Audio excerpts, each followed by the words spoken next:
Hello hi అండి, అందరికీ నమస్కారం. Welcome back to our channel అమ్మాయి గారి రుచిలో. ఈరోజు నేను మంచి రెసిపీతో అయితే మీ ముందుకు వచ్చానండి. మెంతికూర కందిపప్పు ఎలా చేస్తాను అనేది వీడియోలో చూపించబోతున్నాను. సో దానికోసం అయితే నేను ఒక కప్ అయితే కందిపప్పు అయితే తీసుకున్నానండి. సో కందిపప్పు అయితే తీసుకొని వాటర్లో వాష్ చేసుకోవాలి 2-3 టైమ్స్. వాష్ చేసుకొని నెక్స్ట్ పప్పు మునిగేంత వరకు కూడా వాటర్ పోసుకొని అర టీ స్పూన్ వరకు పసుపు వేసుకొని 1 స్పూన్ ఆయిల్ వేసుకొని అలా కాసేపు అయితే నానబెట్టుకోవాలి. సో నెక్స్ట్ మనం ఈలోపు మెంతికూర అయితే రెడీ చేసుకుందాము.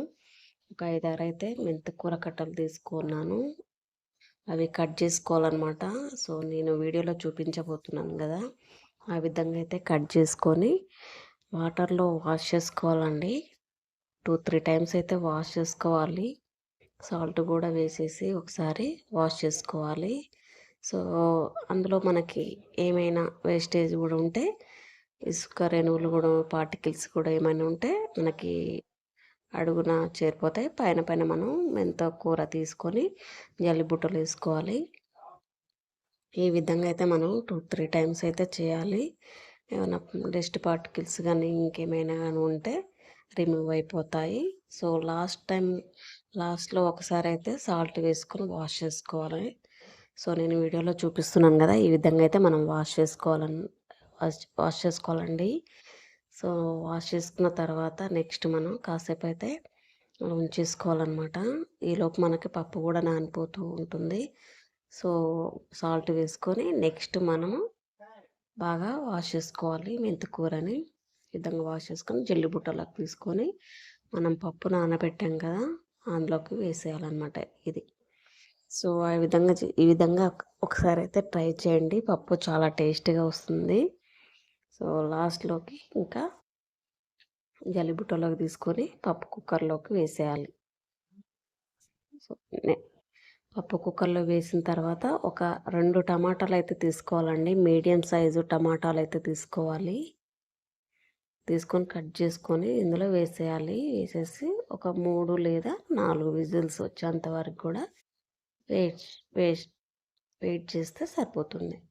సో 3-4 విజిల్స్ తర్వాత మనకు పప్పు అనేది ఈ విధంగా తయారవుతుంది, ఉడికిపోతుంది అన్నమాట.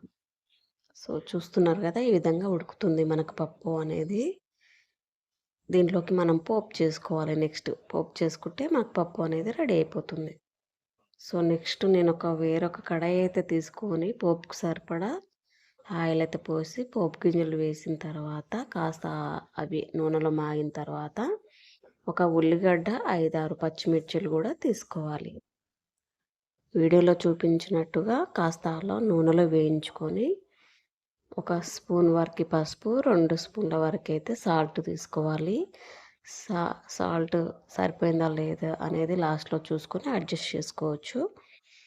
నెక్స్ట్ నేనైతే కరివేపాకు, కొత్తిమీర కూడా తీసుకొని బాగా నూనెలో అయితే కలుపుతున్నానండి.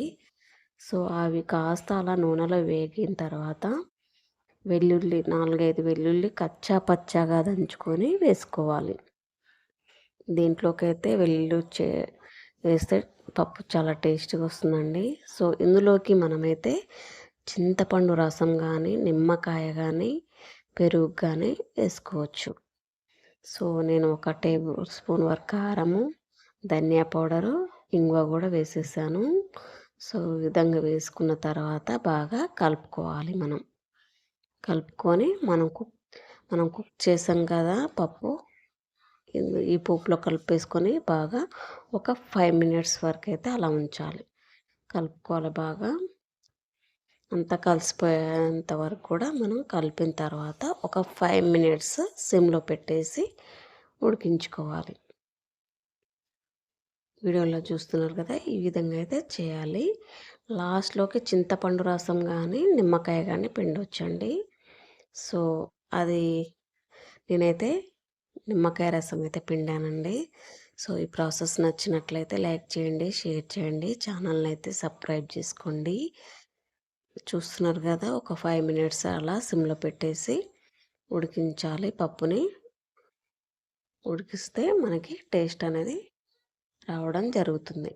ఈ విధంగా ఉడికిన తర్వాత మనం కాస్త అలా దించేసుకొని స్టవ్ ఆఫ్ చేసుకొని చల్లారిన తర్వాత మనం నిమ్మకాయ అయితే పిండుకోవాలి. నిమ్మకాయ పిండితే పప్పుకైతే టేస్ట్ చాలా బాగుంటుందండి. మెంతికూర పప్పు కదా, చాలా బాగుంటుంది. ఒకసారి అయితే మీరు కూడా ట్రై చేసి చూడండి, చాలా బాగుంటుంది. పూరి, చపాతి, బోండా దేనిలోకైనా మనం ఈజీగా తినేయొచ్చు ఈ పప్పుని. సో ఇది అండి ఈరోజు రెసిపీ.